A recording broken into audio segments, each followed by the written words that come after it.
Some stories stick with you, and this one, it creeps under your skin.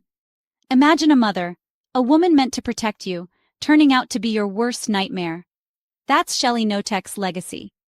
Her name isn't as famous as other serial killers, but her crimes? They're some of the most sadistic I've ever heard. Shelly Knotek grew up in Washington state, the oldest of three, in a house full of chaos and control. From a young age, she was already showing disturbing behavior, manipulation, violence, and an eerie hunger for attention. Her own grandmother was domineering and cruel, and some say that played a role in who Shelly became. Fast forward to her adulthood, 3 marriages, 3 daughters, and a house that would become a prison. Shelly abused everyone in her orbit. Her daughters, Nikki, Sammy, and Tori, endured years of beatings, forced humiliations, and emotional torture. But Shelly's cruelty didn't stop at family. She pulled vulnerable people into her web, only to break them down. Her nephew, Shane Watson, came to live with the Knoteks as a teen. What followed was unthinkable: public humiliation, forced nudity, beatings, and eventually murder.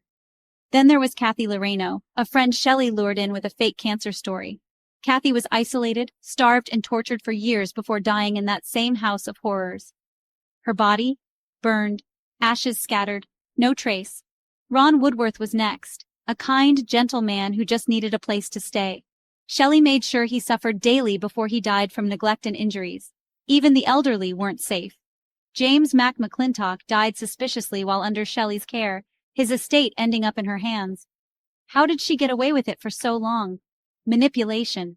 Shelly was a master at faking illnesses, lying, turning people against each other, and charming anyone who might suspect her.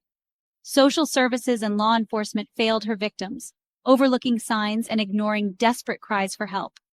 It took years before her daughters managed to escape and gather the courage and evidence to go to the police.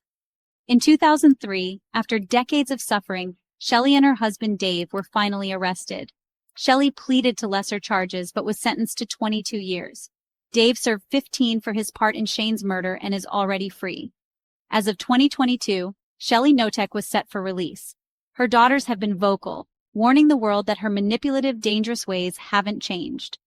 Their book, If You Tell, pulls back the curtain on everything they endured and survived. Shelly Knotek's story is more than a true crime tale. It's a chilling reminder that monsters don't always look like monsters. Sometimes they look like moms. Stay safe, stay vigilant, and never underestimate the power of speaking up.